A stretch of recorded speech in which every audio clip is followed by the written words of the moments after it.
সেটাও তারও স্টুডেন্টসরা আমার ধারণা আজকে কিছু কিছু থাকবে। আর ইন্দ্রাণী তো একদম আমি 1997-এ যখন ক্রিস্টাল শুরু করি, আমার মনে হয় ইন্দ্রাণী তার কয়েক মাসের মধ্যেই জয়েন করেছে। So she is our oldest member. এবং আমরা মানে so it gives me great pleasure inviting all of you. এবং রাজশ্রী, তোমাকে আবার স্পেশাল মেনশন করছি যে তুমি এই যে উদ্যোগটা এবং এই যে একটা মানে চেষ্টা আমার মতো একজনকে দিয়ে এরকম একটা প্রোগ্রাম করানো, এটা একটা বিরাট মানে তোমার ক্যালিবার। এত মানে আমার এইসব করতে নার্ভাস, টেনশন, অ্যাংজাইটি হয়। তো যাই হোক, সো আমরা আর বেশি দেরি না করে এবার শুরু করছি।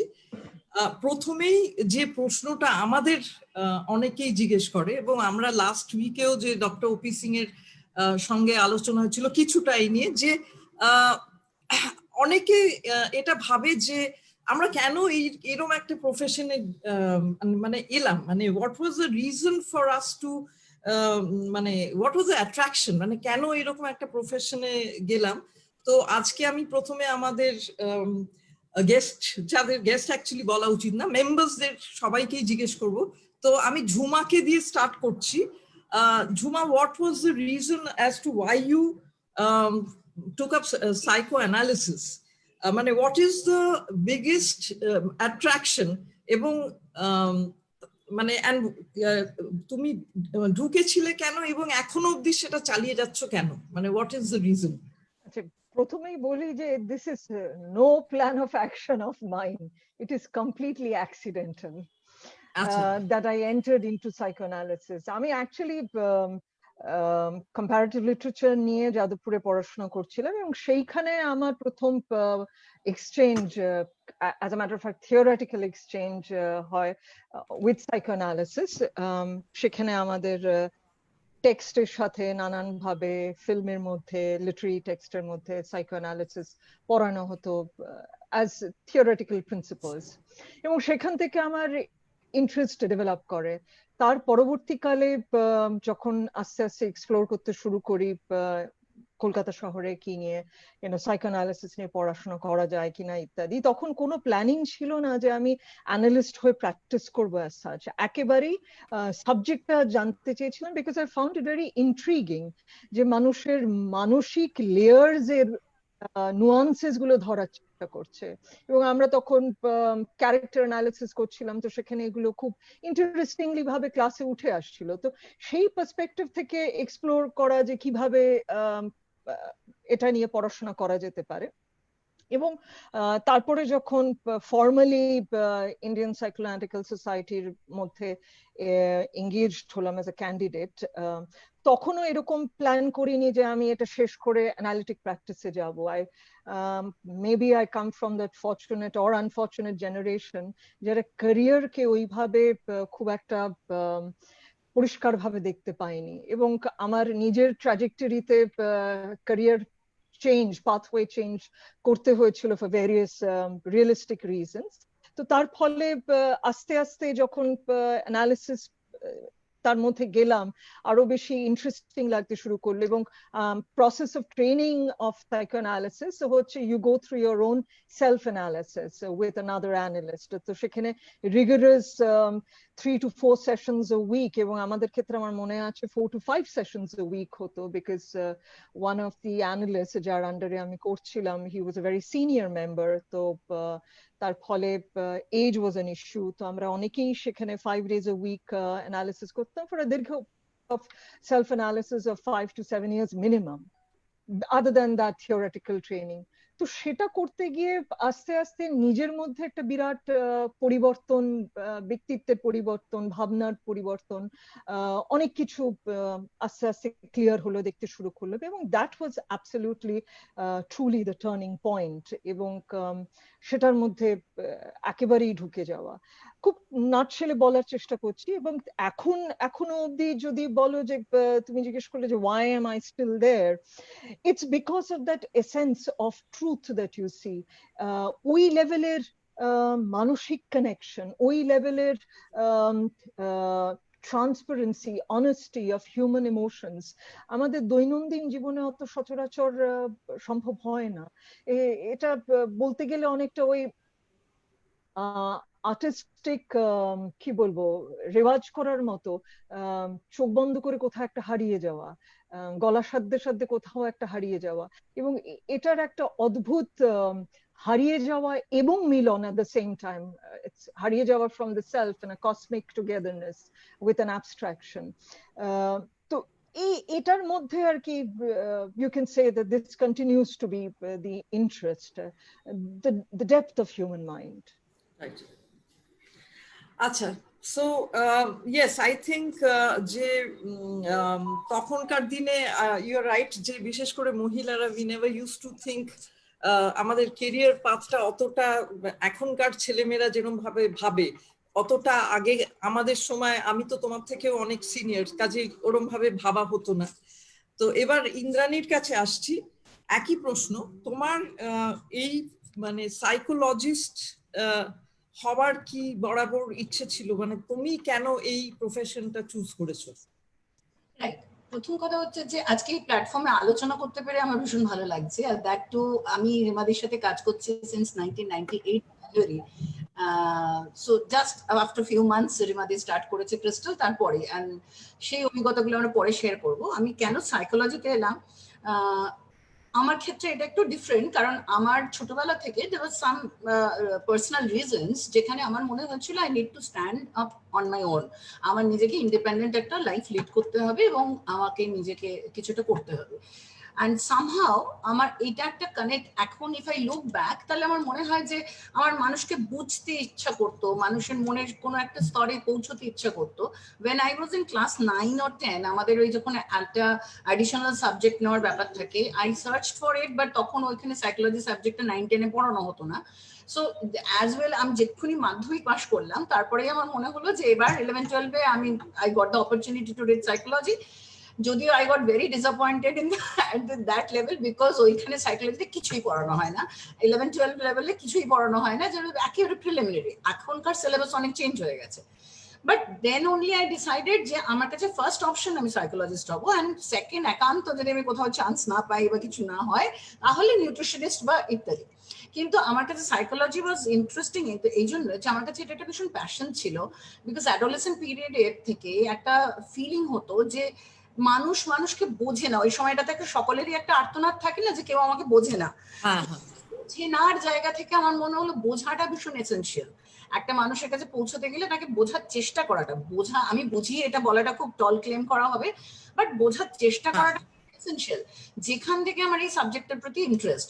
এবং তারপরে তো সাইকোলজি নিয়ে পড়তে পড়তে গ্রাজুয়েশন, এবং গ্রাজুয়েশনে আমি যে কলেজ থেকে পাস করেছি দ্যাট এভরি টাইম আমাদের যে ডিপার্টমেন্টটা ছিল that was a threat all the time যে এভরিডে আমাদের অনার্স কেটে নেওয়া হবে, so you have to do well, you have to do well. ওই করতে করতে মাস্টার্স করার পরে মনে হলো আর তো কেউ পথ দেখানোর নেই, এরপরে কি করব, মানে আমি যদি প্র্যাকটিস করতে চাই কি করব। সো হাতরে হাতরে বুঝলাম যে একটা এমফিল বলে কোর্স আছে, সেটা দুটো ইনস্টিটিউটেই তখন করানো হয়, CIP and NIMHANS. So even সেখানেও একটা ট্র্যাজিক স্টোরি আছে যে আমি সিআইপিতে দুটোতেই এন্ট্রান্সের জন্য দিয়েছিলাম, কিন্তু সিআইপিতে থ্রু করার পর আমাদের কলকাতা থেকে আমাদের ব্যাচের 3 জন যায়, এবং আর 300 জনের মধ্যে 8টা সিট, এবং তার মধ্যে 3টে ছিল রিজার্ভ। হ্যাঁ, তো সবকিছু মিলিয়ে we are lucky or whatever, তো আমরা ফার্স্ট 3 জনের মধ্যেই ছিলাম। এবার যেটা হলো ট্র্যাজিক পার্ট, সেটা হচ্ছে I could not seat for the NIMHANS exam, দো আমার টিকিট ফিকিট সব কাটা ছিল, সো বিকজ ডেট ক্লাশ করেছিল। তো এনিওয়ে, তো তারপরে এমফিল এর পরে তো ইট ওয়াজ ডিসাইডেড যে আমি এটাই আমার প্রফেশন হবে। কিন্তু সামহাও আমি কোথাও মনে করি আমার প্যাশন অ্যান্ড প্রফেশন, যদিও মিউজিকের প্রতি আমার একটা ইনক্লিনেশন আছে সেটা আমি পরে আসবো, কিন্তু আমার প্যাশন অ্যান্ড প্রফেশনটা সামহাও ম্যাচ করে গেছে। মানে আমার যেটা ইচ্ছে ছিল আমি সেটা আলটিমেটলি পৌঁছতে পেরেছি, সেটা আমার কাছে একটা ভীষণ ভালো লাগার জায়গা। আচ্ছা রাজশ্রী, তুমি যে সময় মানে ডাক্তারি পড়েছো সেই সময় কি মানে সাইকিয়াট্রি খুব একটা লোকেরা যেত, মানে did they choose to go into psychiatry তুমি যে সময় ডাক্তারি পড়েছো? কিছুটা হলে যেত। আই থিঙ্ক তোমার সময় থেকে আমাদের সময় একটুখানি শিফট হয়েছে। আমি 97-98 ইন্টার্নশিপ করেছি, তো সেই সময় there was a little bit of slow movement on, যদিও অল ইন্ডিয়াতে কিন্তু আমাদের psychiatry seat was still very very কম, very limited। মানে সত্যি বলতে ওয়েস্ট বেঙ্গলে জাস্ট 4টে এমডি এরকম অবস্থা, সেখানে এখন তো বহু সিট বেড়ে গেছে। So I think there was a shift, যদিও not everyone was always going to become one, but it was important, things had moved on। আচ্ছা, তো তোমার মানে সাইকিয়াট্রিটা তুমি ভালো লাগার জন্য তুমি মানে তুমি ইউ চোজ দ্যাট বিকজ হ্যাঁ, মানে I am a career psychiatrist. মানে ইন্টার্নশিপের পর থেকে আইদার ফার্স্ট ডে মানে আমাদের যেটা হয় হাউস স্টাফশিপ যে সিলেকশন ডে প্রসেসে, I took up the only seat in house staffship as well. আর তুমি জানো doctor Jharna, professor Jharna Basu, she was my, আমি ওনার কাছে করেছি। Now, why I took up psychiatry is a very long story, but cut it short, I think it's providential that I am in this field for the last from 99 onwards. Even medicine at Hokata was very providential. It's not that I wanted to become a doctor, but somehow it turned out, it chose, and I've always wanted to pursue physics. Physics is my passion. So the Cosmic Gallery reminds me of my long lost passion. And so when my eldest son wants to become a physicist one day, I dream that he fulfills what I could not.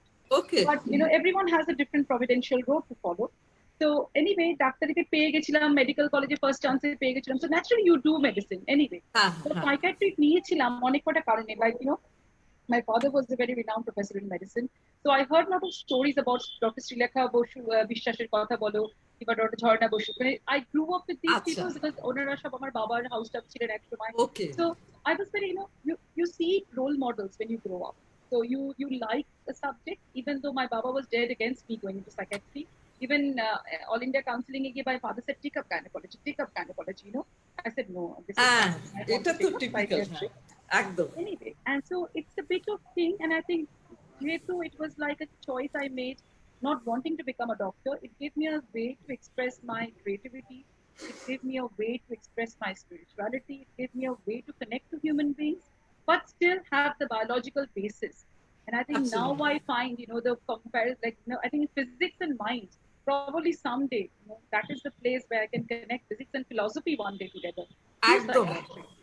So so sometimes আমি অনেক যখন চিলড্রেনরা counselling এ আসে, আমার career counselling এ আসে, I say এখন মনে হচ্ছে this is not the right choice, but follow it. Somehow 10 years 20 years down the line you will see it's making a lot of sense why you took it up.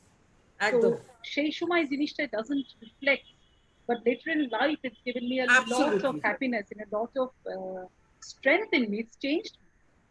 Absolutely. That is why probably I've stayed. I think me jeta question ta shobai ke jigesh korche why have you stayed, because it has helped me to grow, it helps me to reform myself personally, to my family. Of course there are moments amio rege jai, moments I have my emotional outburst, that is different.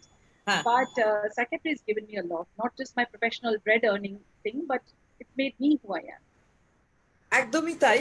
আমার মানে ডাক্তারিটা মানে এটাও আমারও কোনো ডাক্তারি পড়ার ইচ্ছে ছিল না, কিন্তু আমি অঙ্কে কাঁচা ছিলাম বলে আমাকে কোনো একটা বায়ো সায়েন্সের গ্রুপে যেতে হয়েছিল বলে তারপরে ডাক্তারিতেও কিরকম পেয়ে গেলাম।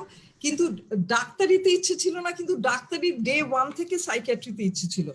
এবং আমার ধারণা আমার ছোটবেলার থেকে আমি খুব মুডি ছিলাম, এখনো হয়তো মুডি, এবং আমার খুব মনে হতো দূর আমি মাঝে মাঝে কিরকম আনন্দে থাকি, ধেই ধেই করে বিনা কারণে নাচি, আবার মাঝে মাঝে কিরকম একটা লো, মানে অনেকেই যারা দেখছে যারা মেন্টাল হেলথ প্রফেশনালস তারা ভাববে যে নিশ্চয়ই বাইপোলার দিকে হেল্প করছে, কিন্তু আমি মানে খুব মুডি ছিলাম and I wanted to understand আমার এই লো মুড গুলো হচ্ছে কেন। আমার খুব ডিপলি ভাবতাম ছোটবেলায়, আমি গঙ্গার ধারে পাশে মানুষ হয়েছি, খুব আবেগপ্রবণ ছিল। আম গাছে উঠতে তো, হ্যাঁ আম গাছে চাপতে তো, হ্যাঁ হ্যাঁ আম গাছে উঠতাম, একদম আম গাছে উঠতাম, অনেক কিছু দুষ্টুমি করতাম। সো আই থিঙ্ক ওই সেলফ অ্যাওয়ারনেস এর জায়গাটাও আমাকে খুব ড্র করতো, যে এবং আমার ধারণা অনেক mental health professionally they are very attracted to this, যেটা ঝুমাও বলছিল যে সাইকোঅ্যানালিসিসে ওর যখন পার্সোনাল অ্যানালিসিস হচ্ছিল অনেক কিছুই মানে সে নিজেকে চেনার একটা জায়গা, আই থিঙ্ক সেটা it's a very fascinating thing. And I think ওই নিজেকে কিছুটা চিনতে পারলে we accept ourselves better, we can accept ourselves better.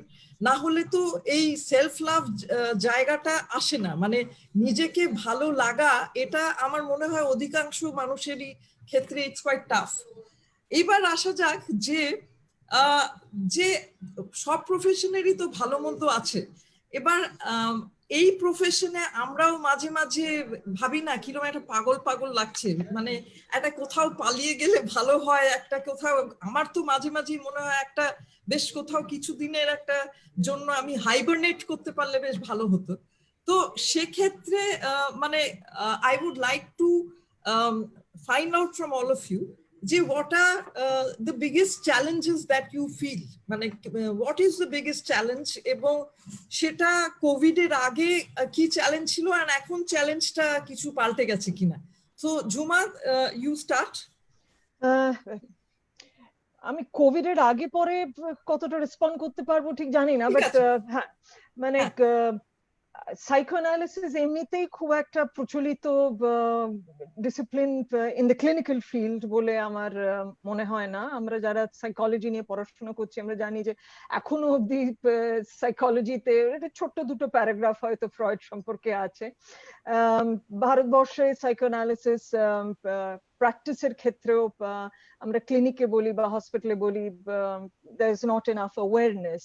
এবং শুধু তাই না, আমি সাইকোঅ্যানালিসিস নিয়ে বলবো না, এই যে সাইকোথেরাপি এন্টায়ার যে জায়গাটা আমার প্রচুর ক্ষেত্রে আমার মানে কলেজে হয়েছে, হসপিটালে হয়েছে, সাইকো ম্যাডাম বলে। সো এখন আমি ওগুলো নিয়ে হাসতে শিখেছি। যখন ছোট ছিলাম, গোড়ায় ছিলাম, when your foundation in the professional field was not firm enough, তখন খুব মনে হতো যে it's not honorable। সেটা এখনো মানে অন্যদিকে, but it's just that I don't get emotionally affected।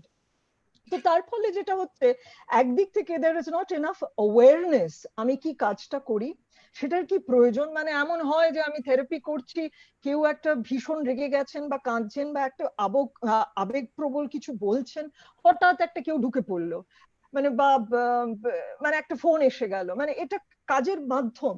মানে এটা এই নয় যে আমি বলছি যে দিস ইজ মানে কি বলবো যে একটা সায়েন্টিফাইড ভাবে করতে হবে, বাট সাম অ্যাওয়ারনেস। কারণ যখন এটাকে আমি বোঝানোর চেষ্টা করি তখন ওই মানুষটার মনে হয় যে ওরে বাবা উনি একটু বাড়াবাড়ি করেন, but without understanding that this is a requirement of the practice itself. এটা যেমন একটা চ্যালেঞ্জ, অন্যদিকে আরেকটা চ্যালেঞ্জ হচ্ছে because it's psychology, everybody knows everything.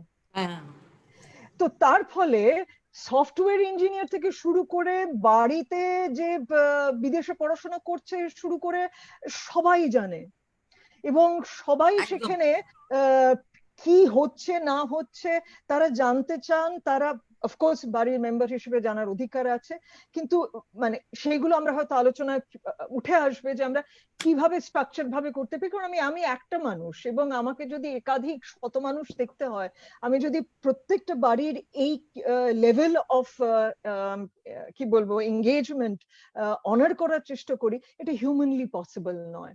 Besides that এটা মানে একটা অদ্ভুত ইন্টারফিয়ারেন্সে চলে যায়। তারপরে সেখানে মানে আনডিউ কথা কাটাকাটি, ভুল বোঝাবুঝি, বোঝানো যায় না। এবং কিছু জিনিস তো আমাদের অ্যাকসেপ্ট করতে হবে, যেমন আমি সত্যি টেকনোলজিটা বুঝি না, আমি সত্যিই বুঝি না, তো কেউ আমাকে যদি সেই ফিল্ড থেকে বোঝান আমাকে সেটা মানতে হবে উইথ মাই লিমিটেড নলেজ। তো সেটা আমাদের কোথাও একটা এই ফেথ ইন দিস ডিসিপ্লিন, বিশেষ করে আমরা যখন সাইকোথেরাপির কথা বলতেছি, লার্জার আমব্রেলা অফ সাইকোথেরাপি, সকলের একটা প্রবণতাই হচ্ছে যে এই তো কথা বলে, তো কথা বললেই হয়ে গেল, সবাই কথা বলতে পারে। সুতরাং কথা বলতে পারে যখন everything everybody knows and is answerable। তো এই দুটো একটা dichotomous situation, just to briefly point this out. একদম। সব আমরা তো সব আসে না পেশেন্টরা, আমরা তো ওকে খুব কাউন্সেলিং করি, আমরা তো ওকে খুব কাউন্সেলিং, এখন কেউ বোঝায় না, সবাই কাউন্সেলিং করে। হ্যাঁ, তো আমি খুব ভালো কাউন্সেলিং করি, এবং কি দরকার তো কথাই বলেন। হ্যাঁ, this is a very frustrating thing, যেটা আর কি I think day in day out face করতে হয়। ইন্দ্রাণী, তোমার কি মনে হয়, what are the challenges that you feel, মানে তোমার সবচেয়ে বেশি চ্যালেঞ্জেস কি মনে হয় এই ফিল্ডে? আমি ঝুমার কথার সূত্রটা ধরে শুরু করি যে সাইকোলজিটা এমন একটা সাবজেক্ট, লোকে মনে করে চেয়ার টেবিলের এপার ওপারে বসে হয়তো কথা বলে। অ্যান্ড সবাই, মানে আমি এমন অনেক পেশেন্টের বাড়ির লোকের কাছে শুনেছি যে আমিও না সাইকোলজিটা একটু পড়েছি, তো প্রথম কেরিয়ারে একটু মাথাটা গরম হতো শুনে, তারপরে ভাবলাম যে ঠিক আছে, ওটা ভেবে যদি কারো শান্তি হয় তাহলে সে ভাবো। সে বিএডে 50 মার্কসের একটা সাইকোলজি পেপার ছিল, সে সাইকোলজিটা পড়েছে। সো সেই জন্য আগে হয়তো ইয়াং বয়সে যখন ক্যারিয়ার শুরু করেছিলাম তখন হয়তো এগুলোতে একটু একটু মাথাটা গরম হয়ে যেত, কিন্তু এখন আর ওগুলো শুনলে জাস্ট একটা মিটিমিটি হাসি, কারণ এখন আর রাগ হয় না।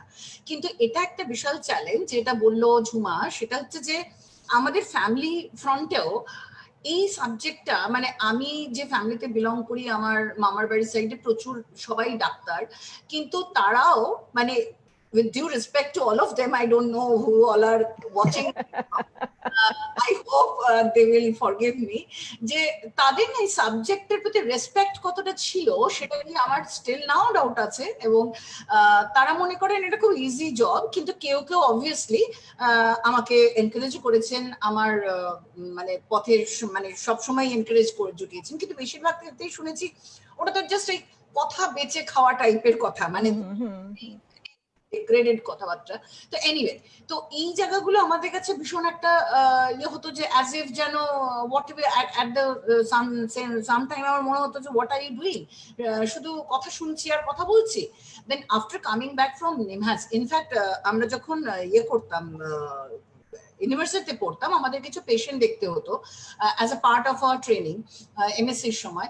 তখন আমরা যে পেশেন্টগুলো দেখতাম, সামহাও আমি ওদের সাথে খুব ইজিলি কানেক্ট করতে পারতাম, এবং যে পেশেন্ট র্যাপো এস্টাবলিশ করতে পারতো না, তো সেখানে আমাকে বলা হতো, স্যার আমাদের ডেকে বলতেন যে একটু দেখতে ইন্দ্রাণী, তো সামহাও আমার ওখান থেকে একটা কনফিডেন্স গেইন করলো যে তাহলে বোধহয় আমি খুব র্যাপোটা এস্টাবলিশ করতে পারি।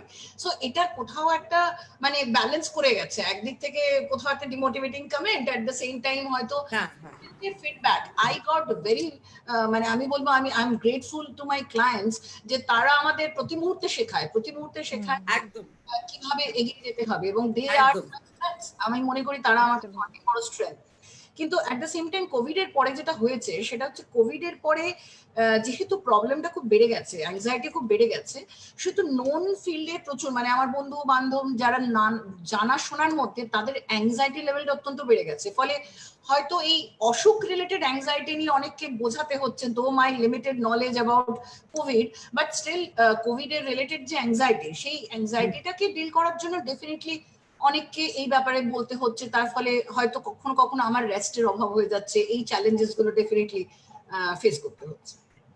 আচ্ছা, এইখানে আরেকটাও তো, মানে আমাদের এই যে অনলাইন সেশন গুলো করতে হয়, সে মানে টিচারদের মতনই আমাদের এই যে অনলাইন সেশন গুলো তো আমরা ইউজ টু নই, এবং আমাদের সেই বডি ল্যাঙ্গুয়েজ দিয়ে, তারাও আমাদের বডি ল্যাঙ্গুয়েজ, মানে হোল জিনিসটাই একটা খুব ডিসস্যাটিসফ্যাক্টরি, লাইক টিচিং আমাদেরও, I think this is also, and also আমরাও তো তাদের বাউন্ডারিতে ঢুকে যাচ্ছি, তাই না? মানে তারা আমাদের ঘরের ভেতর ঢুকছে, আমরাও তাদের ঘরের ভেতরে ঢুকছি। So this are the boundaries also, যেগুলো এ হচ্ছে না।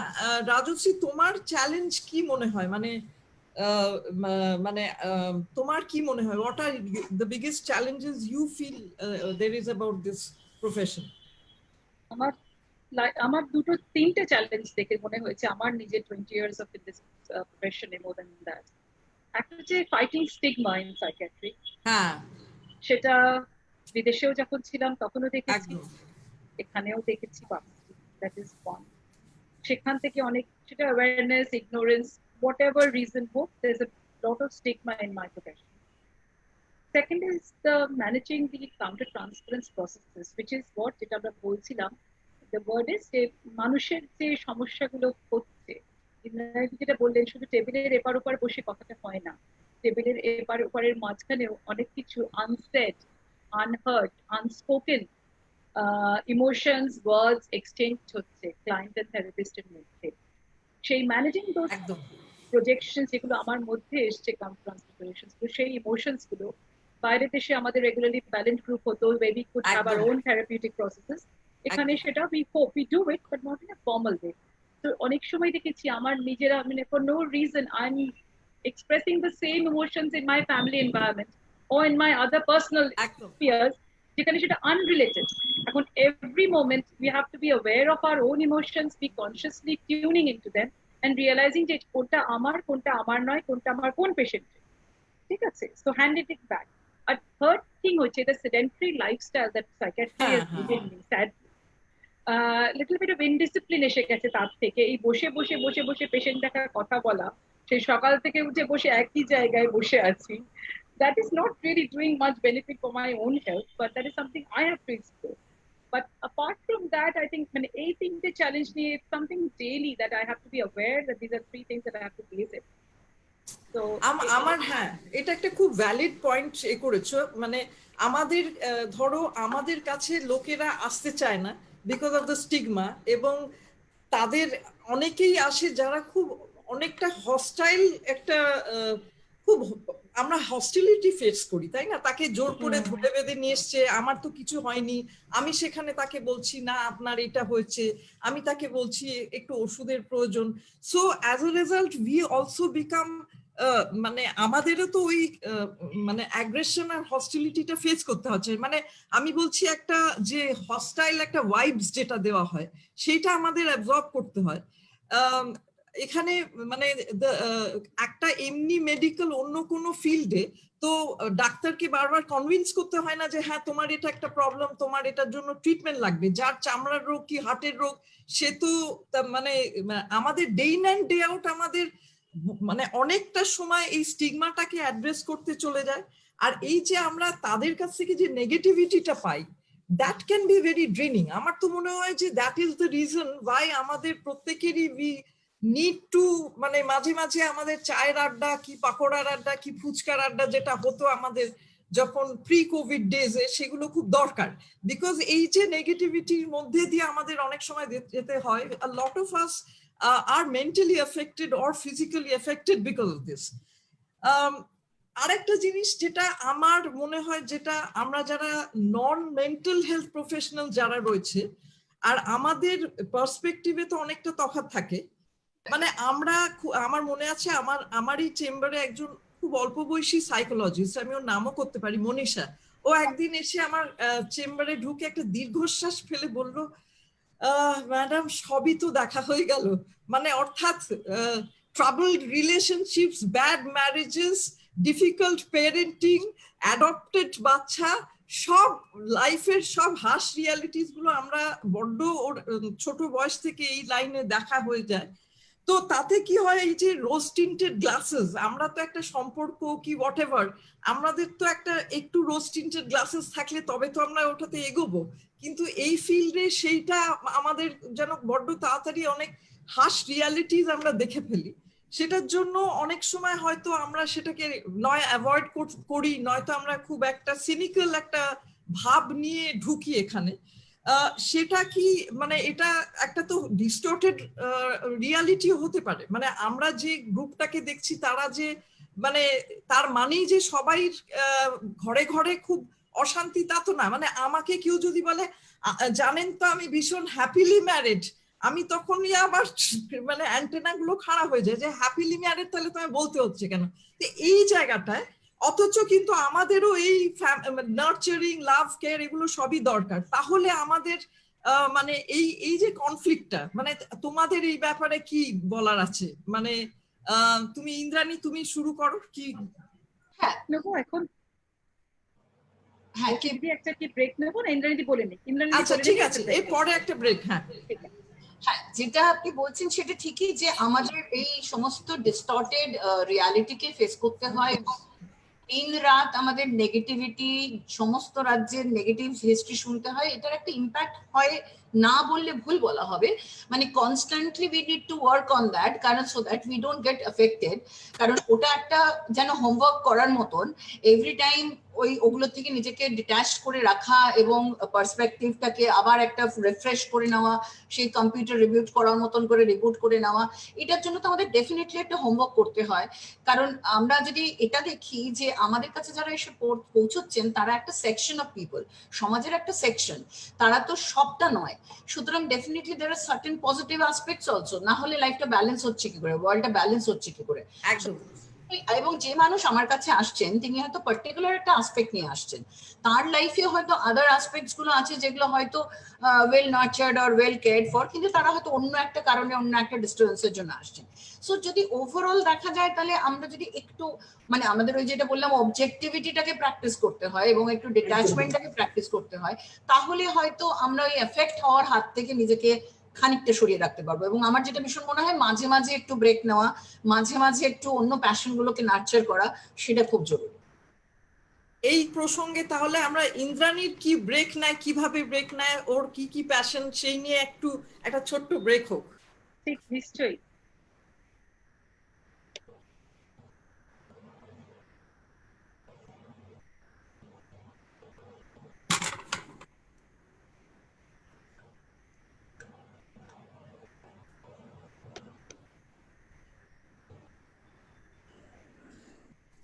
ঠিক আছে।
কেমন লাগলো? দারুণ দারুণ। ইন্দ্রাণী তো অনেক রকম মিউজিক্যাল ইনস্ট্রুমেন্ট বাজায়। হ্যাঁ, মানে সময় থাকলে শেষের দিকে আরো কয়টা শুনিয়ে দেবো। হ্যাঁ, আমরা ওর কাছ থেকে শিখবো। মাউথ অর্গানটা আমার ভীষণ শেখার ইচ্ছে ছিল। ও তাহলে ইন্দ্রাণী এটা ক্লাস নিতে পারে আমাদের ক্রিস্টালে, আমরা এরপরে অনেক কিছু প্ল্যান করছি। তো ঝুমা, যেটা নিয়ে আলোচনা হচ্ছিল সেইটাতেই ফিরে আসছি তোমার কাছে, যে আমাদের এই ডিস্টর্টেড পারসেপশন কিংবা আমাদের এই যে the way we look at life because of our profession, সেখানে একটা তো কনফ্লিক্ট চলে আসে অনেক সময়। যে so what do you have to say about that? I think একটু বলতে চাইবো before I come to how we may deal with it. তার আগে বলতে চাই যে the fact is that the আমার যে স্কুল অফ ট্রেনিং সেখানে তার মাধ্যমটাই হচ্ছে যে where you have this attachment. তো তার ফলে একটা হচ্ছে যে এই ইমোশনাল অ্যাটাচমেন্টটার জন্য one cannot see too many cases, কারণ সেটা সম্ভব নয় সময়ের দিক থেকে। Even the capacity of the mind, এখানে শুধু কগনিটিভ ফ্যাকাল্টিজ কাজ করে না, এখানে cognition with emotional memory, emotional attachments, এগুলো কাজ করে। এবং তার ফলে যেটা হয় আমার স্কুল অফ ওয়ার্ককে there is a lot যেখানে the নেগেটিভিটি আমি এখানে এগ্রেশন বলবো না, হিংসে, লোভ, ছোট করা ইত্যাদি, এগুলো সব আমার therapeutic session is expected to happen. And it's not about the rest of the world, it's about আমার ক্ষেত্রেও হতে পারে। এবং সেইটাকে তাকে এইরকম একটা কমপ্লেক্স সিচুয়েশনে তাকে এমন একটা জায়গায় নিয়ে যাওয়া so that he or she may be able to deal with it without him being affected or the other persons being affected. It's a humongous level of task এবং একটা reasonable মাথাকে সেখানে কাজ করতে হয়, আমার cognitive faculties, emotional faculties deal করতে হয়। তো তার ফলে তার একটা huge burning out হয়। And সেই বার্নিং আউটটা মানে লেটলি এখন সেটা নিয়ে আরো বলতে চাই, because I feel that burning out in the profession itself. এবং গোড়ার দিকে আমরা হয়তো অনেক সময় আমার নানান কারণের সেটা প্রফেশনাল হোক পার্সোনাল হোক, I had to work very long clinical hours, and এখন সেটা is becoming a challenge because এটা সম্ভব নয় in this capacity সেটাকে লং টার্ম সাস্টেইন করা। আমরা যদি বিদেশে দেখি, রাজশ্রী খানিকক্ষণ আগে বলছিলেন যে ওরা per week 6 to 7 hours maximum কাজ করেন। আমরা যদি অ্যানালিটিক ওয়ার্ক, থেরাপিউটিক ওয়ার্ক দেখি, এবং আরো পসিবলি আরো কম, এবং সেখানে এই রাজশ্রী আবার বলছিলেন যে transference, there is a structure of professionals, supervisors, যেখানে এটা ওয়ার্কআউট করা হয়, যেখানে ইভেন একটা ডায়াগনস্টিক স্টাডি করা হয়, ডায়াগনোসিস হচ্ছে অফ আ পেশেন্ট, সেটা একাধিক মানুষ মিলে সেটা নিয়ে আলোচনা করা। This kind of professional community support is just not there in our working paradigm.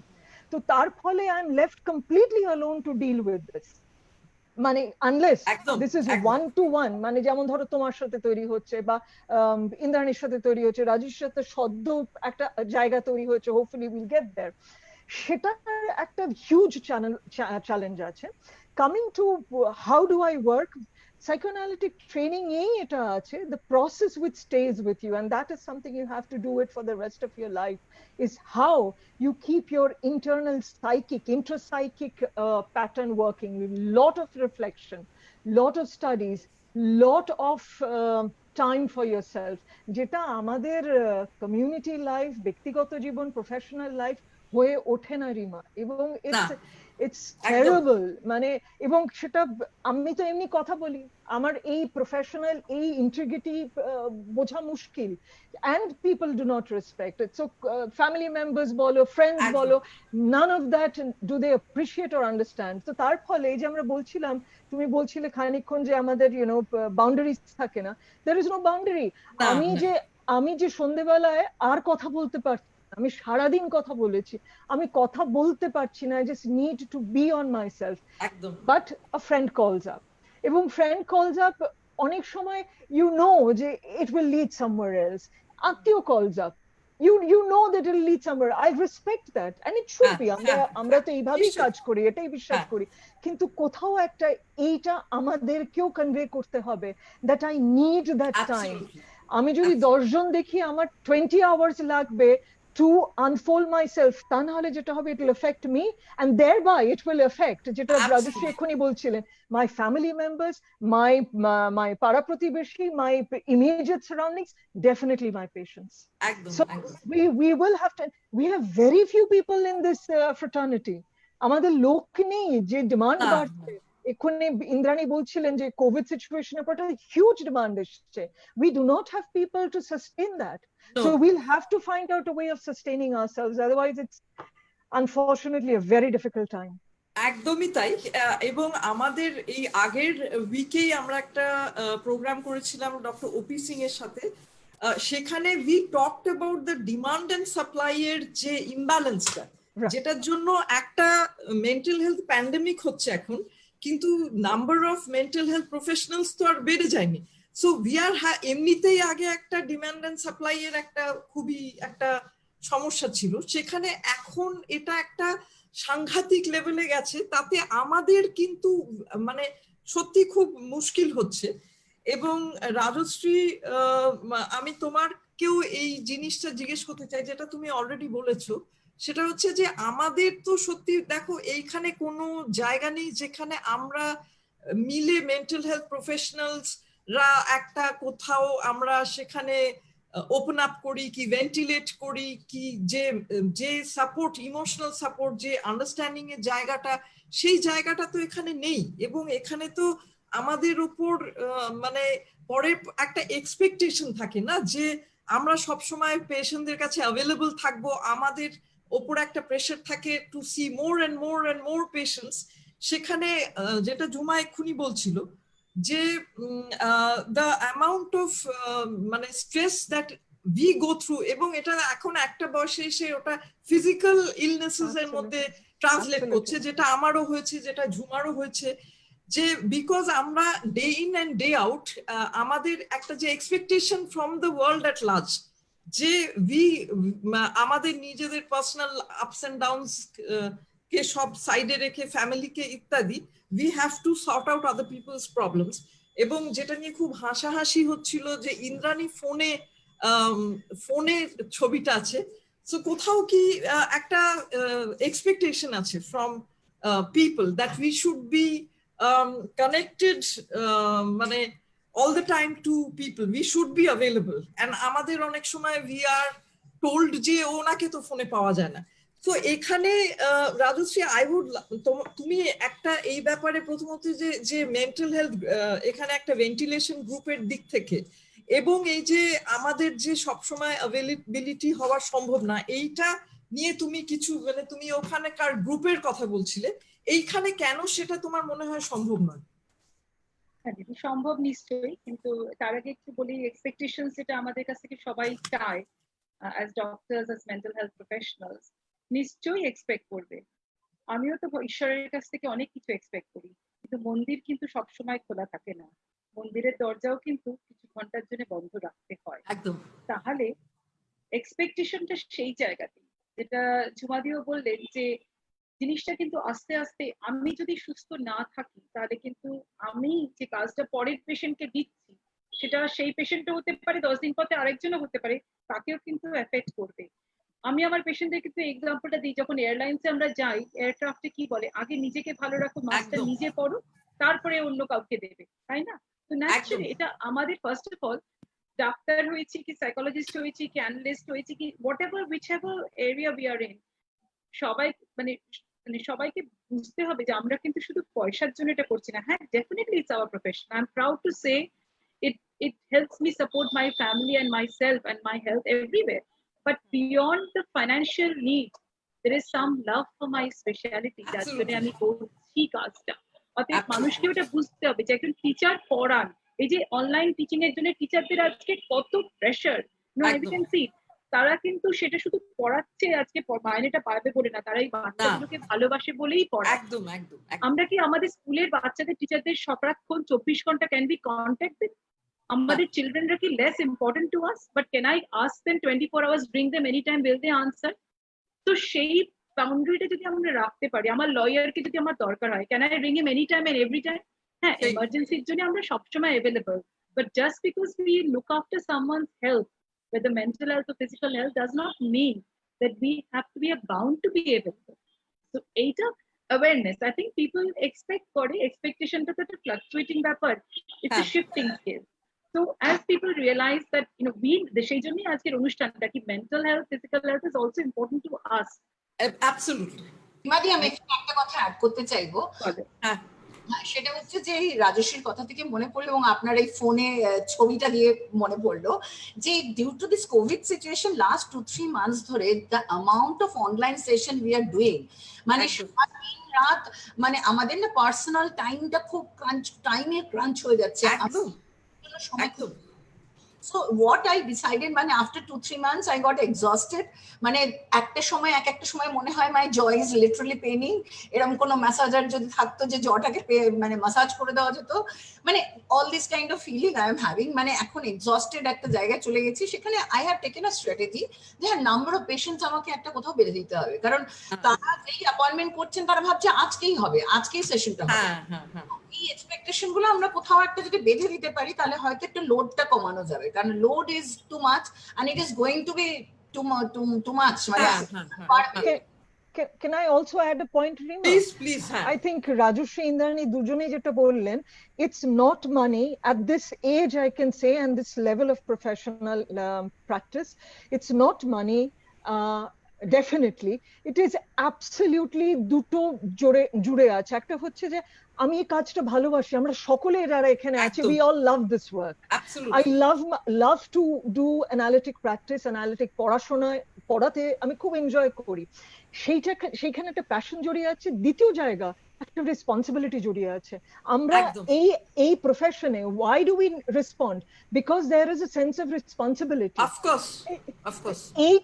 এইটাকে আমার মনে হয় এই awareness that the patient party also understands, our friends and family, larger society, civil society also understands, যে এইটাকে যদি আমাদের চালাতে হয়, we are in this profession, কোথাও একটা এই ঠিক মাদারিং এর মতো হয়ে গেছে, এটা কিন্তু equivalent to mothering. Mental health, আমি এখানে একটা প্র্যাকটিশনার, আমি একটা প্রফেশনে আছি, 24/7 মাদারিং হচ্ছে। প্লাস যারা ফুল ফ্লেজেড ফ্যামিলি লাইফে আছে, এবং যারা ফুল ফ্লেজেড ফ্যামিলি লাইফে নেই সেখানেও মাদারিং হচ্ছে, because extended family friends, because তারা নেই, তাদের ডিমান্ড আরো বেশি। তোর তো কোনো, আমার নিজের ক্ষেত্রে, আমার মনে হয় ইন্দ্রাণীও সেটা জানে, তোর তো কোনো দায়িত্ব নেই, তোর তো কিছু ইয়ে নেই। মানে I wish sometimes I had a huge family, তাহলে পর ফ্যামিলির নাম দিয়ে অনেক কিছু পেরিয়ে যেতে পারে। আমার বর এটা এলাও করছে না, আমার পরিবারের একটা কমিটমেন্ট আছে, এগুলো বলার জায়গা নেই ইন্দ্রাণীর আর আমার। আনফর্চুনেটলি আমরা একটু হায়ার্ড ফ্যামিলিতে যাব, হ্যাঁ, বা আদার দ্যান ব্লাড ফ্যামিলিতে যাব। তো আমার মনে হয় সেই রেসপন্সিবিলিটি জায়গাটা উঠে আসে। Whole society is your family in a way, isn't it? Yes. Exactly Responsibility is for the whole society. Blood family নেই তো জান দিয়ে দাও, মাদার ইন্ডিয়া হয়ে যাও।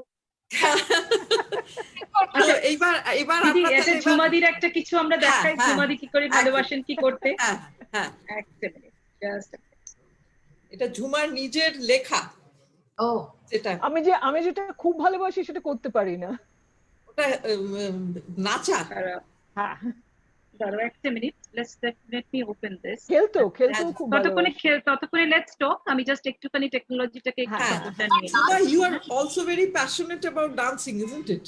Actually, আমি এমন একটা বয়সে গিয়ে দাঁড়িয়েছি, my first 25 years have been dance, তারপরে জীবনে ধাক্কা খাওয়া, শারীরিক ধাক্কা ইত্যাদি লিমিটেশন করে the next 25 years so far has been analysis. দুটোই খুব প্যাশনেট জায়গা, but I wish I could dance more. আমি তো ভীষণ খুঁজছিলাম একটা অনলাইন কিছু হালকা ডান্স কিছু করা যায় কিনা অ্যাজ এক্সারসাইজ ফর্ম, কিন্তু মানে ইভেন আমার থেকে অনেক বয়সে বড় তারা অনেক হেভি ডান্স করতে পারে, মানে হালকা যেটা কোমরকে এফেক্ট করবে না সেরকম ডান্স আমি এখনো খুঁজেই পেলাম না।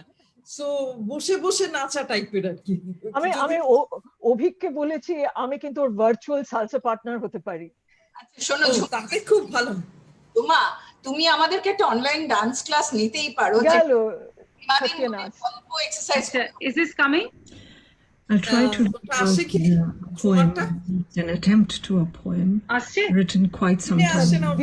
ভিডিওটা আসছে না, অডিওটা আসছে। দাঁড়াও, so what is, আচ্ছা রিমাদি, if we play yours in the meantime, so that then I'll try to sort this out and come back to Jhumadi's in a minute. For some reason কেন হচ্ছে না, but let me sort this out whilst we talk. আমি তোমারটা দেখাও না রাজশ্রী। হ্যাঁ দেখাবো তোমারটা আগে দেখাও।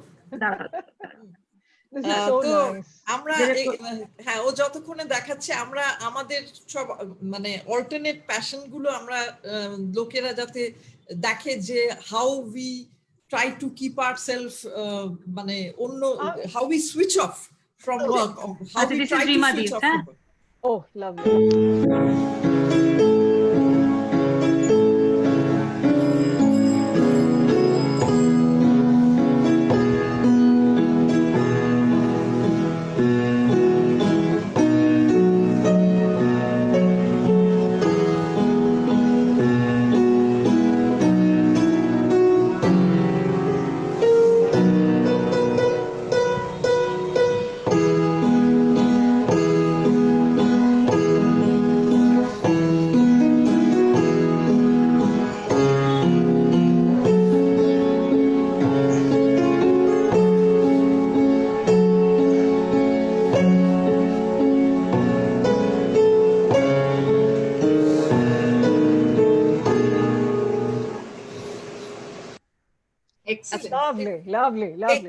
এটা একটা খুব ফ্রাস্ট্রেশনে এন্ড করেছিল, বিকজ আমি একটা কোথাও ভুল বাজিয়েছিলাম অ্যাজ ইউজুয়াল।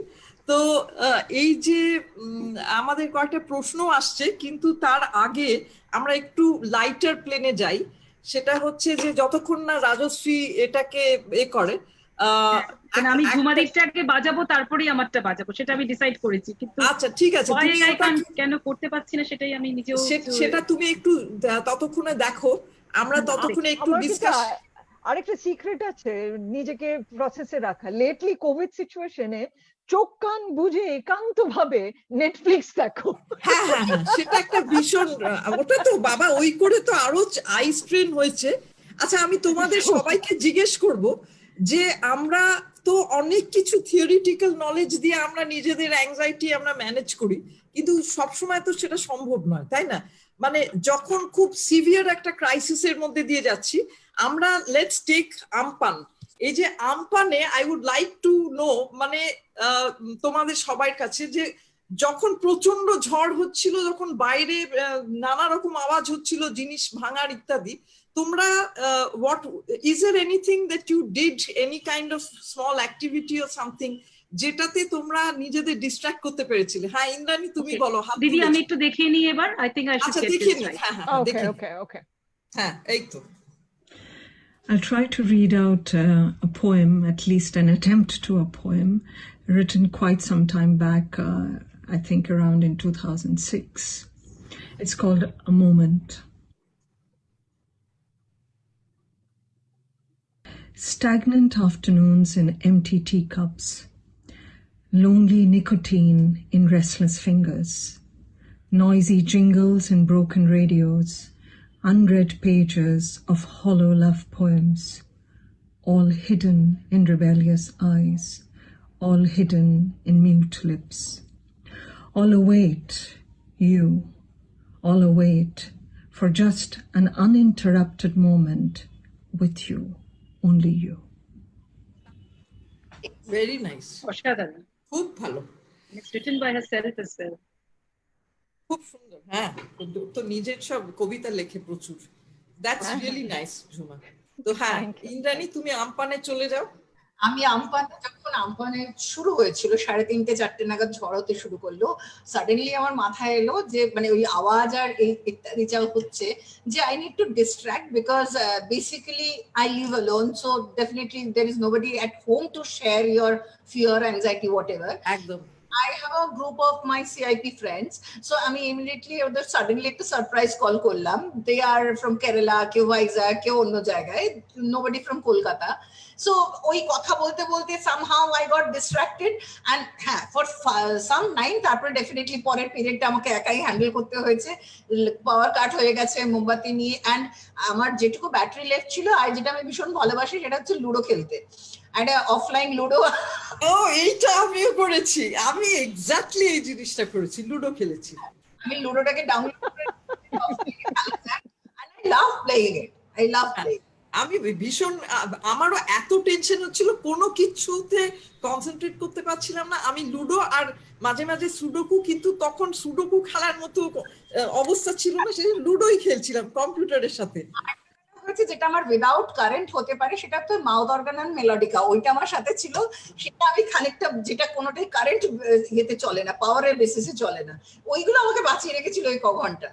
আচ্ছা ঝুমা? আচ্ছা আমি কিন্তু সারেন্ডার করে দিচ্ছি। হ্যাঁ আমি অসম্ভব ভয় পেয়েছি, আমি প্রচন্ড ভয় পেয়েছিলাম, এবং আমাদের এখানে কারেন্ট অফ করে দেওয়া হয়েছিল বিকজ এত ওভারহেড ওয়্যারস এটসেট্রা। তো আমি ওর ইন্দ্রাণীর মতো একা, তো বাইরে জাস্ট, আর আমার বাড়ির সামনে প্রচুর গাছ, প্রচুর গাছ, আর মনে হচ্ছে গাছটা চুরিয়ে নিয়ে চলে যাবে। এবং আমি আমার কিছু বন্ধু জানে এখন, আমি জানি যে আমাকে বাড়িটা ছেড়ে যেতে হবে কারণ আর্থকুয়েক ইত্যাদি হবে।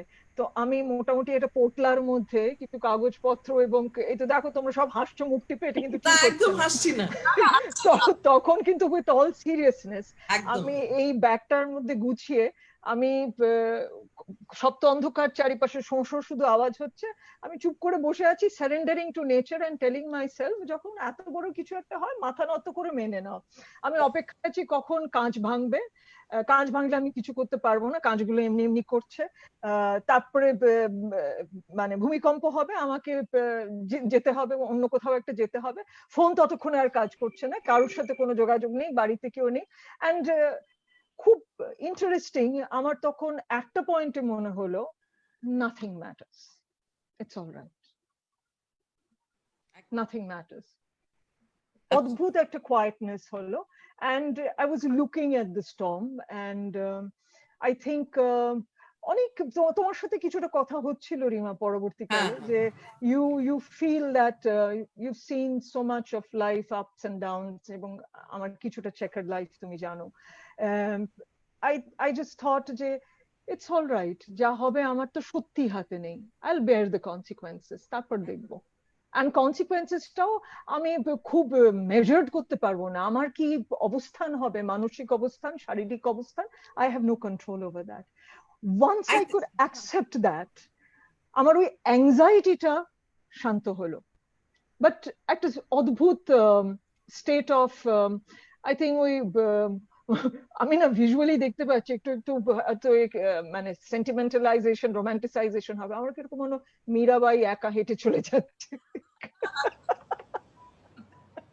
I think it is মানে অ্যাকচুয়ালি আমরা যে এই পয়েন্টটা আমি রেজ করেছিলাম so that people know যে see ক্রাইসিস তো আমাদের সবারই জীবনে আসে and we don't have extra skills, মানে আমরাও তো একদম একই, আমাদের দুঃখ, অ্যাংজাইটি, ফোবিয়াস, অবসেশন আমাদের সবারই আছে and we too have difficulty. I mean, I think that people মানে of course people know we are human beings, but extra কিছু আমাদের যে বিশাল এক্সট্রা সাহস দিয়ে আমাদের তৈরি করা হয়েছে তা তো নয়। সো এবার রাজশ্রী, তুমি বলো কি করেছিলে, তুমিও একদম একলা ছিলে, তারপর আমরা তোমার পারফরমেন্সটা দেখবো। সময় একদম প্রায় শেষ হয়ে গেছে। আমি খুব ইন্ট্রিগড হয়েছিলাম, এরকম I've never seen such a calamity before in my life. বাড়িতে বসে বসে I was also very grateful that I was in a very safe environment. আমি বাড়ির মধ্যে থেকে বসেছিলাম। So and I was just wondering, Kolkata শহরে সল্টলেকের মধ্যে যদি এই ইম্প্যাক্ট হয়, and I was seeing গাছগুলো পড়ছে, ল্যাম্প পোস্ট ভাঙছে আমার চোখের সামনে, এভরিথিং ওয়াজ ডার্ক, তাহলে যারা একদম কোস্টাল রিজনে আছে, and I was thinking the only thing you could do at that moment is pray, and I pray a lot. ঠিক আছে, আমার কিছু লাইফে কিছু হারিয়ে গেলেও I pray, কোনো সিভিয়ার ক্রাইসিসে হলো I pray, whether it has any sense, scientific sense, that's entirely debatable on another occasion. But the only thing is I took out my chair, sat on the veranda, flooded হয়ে গেছে সবকিছু, I got wet, ঠিক আছে বসেছিলাম, there was আমার মানে মা নেই, শাশুড়ি মা থাকলে ভীষণ বকুনি দিতেন জানি, so there was no one to sort of tell me off from doing what I was doing. So I was sitting there very nicely, just chilling out, in that sense, just praying. So I sat there and recited my prayers and nothing I did, and let it settle down, let it calm down, because I could not do, আমি কিছু করতে পারবো না, I cannot fight against nature. So what is the worry here? আমি কিছু করতে পারবো, let it settle, then you pick it up from where it's left. Absolutely. Actually মানে যাদের ওই ফেথ রয়েছে প্রেয়ারসে, আই থিঙ্ক তারা প্রচন্ড একটা সাহস পায়, যে মানে ভগবানকে ডেকে একটা প্রচন্ড সাহস পায়। তো আজকে আমাদের 1 ঘন্টা কিরম কেটে গেল আড্ডায়, মানে I hope you enjoyed the programme as much as I did. এবং এখানে দুটো প্রশ্ন আছে, একজন এটা জাস্ট মানে 1 মিনিট একটা ঝুমা একটা প্রশ্ন আছে যে এই process of transference and counter transference during therapy, মানে যেহেতু ফিজিক্যাল প্রক্সিমিটিটা নেই during online sessions, how can therapist get over this, এইটা একটা প্রশ্ন আছে, মানে would you like to take that? খুব তাড়াতাড়ি রেসপন্ড করছি, সেটা হচ্ছে যে এটা বোঝানো দরকার whether it's online or offline, transference counter transference তার কিছু ডাইমেনশনস এদিক ওদিক হতে পারে, কিন্তু এটা একটা fundamental tool to work with in my school of work, সুতরাং সেটা বাদ দিয়ে হয় না, এবং গেট ওভার হয় না থেরাপিস্টের। Therapist has to learn to work with it, to contain it, take along with it. Right. Thank you. এবার রাজশ্রী, তোমার পারফরম্যান্সটা দিয়ে আমরা এন্ড করব। Rajshri, Jhuma, Indrani, great to be মানে have you, and মানে আবার আমরা রিয়েল লাইফে আবার দেখা হবে ভার্চুয়াল মিডিয়ামের বাইরে, এবং আমরা ফুচকা খাবো। Thank you, Rima. We loved it.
হলো দারুণ, মানে যতটুকু দেখেছি খুব ভালো লাগলো রাজশ্রী। আমাদের সত্যি এবার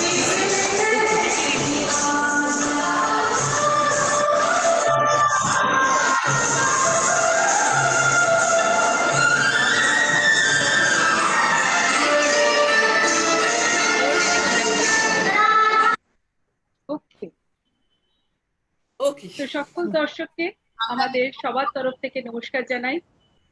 ঝুমাদি, ইন্দ্রাণীদি, থ্যাংক ইউ আজকে ক্রিস্টাল ফ্যামিলির এই সুন্দর আড্ডাতে। অডিয়েন্সেরও আমাদের অসংখ্য ধন্যবাদ, আপনারা আমাদের সঙ্গে 1 ঘন্টা ছিলেন। পরেও ভিডিওটা আপলোডেড হয়ে যাবে, আপনারা প্লিজ দেখবেন, কোনো কমেন্টস থাকলে নিশ্চয়ই জিজ্ঞেস করবেন। আবার নেক্সট উইকে প্রবাবলি ফ্রাইডে না হতে পারে, কিন্তু আমাদের নেক্সট উইকে প্রবাবলি অনুষ্ঠানটা স্যাটারডে হবে, সেটা আমরা আপডেট করে দেবো রিমা মুখার্জি ফেসবুক লাইভ পেজে। ভালো থাকবেন, thank you. Thank you. Thank you.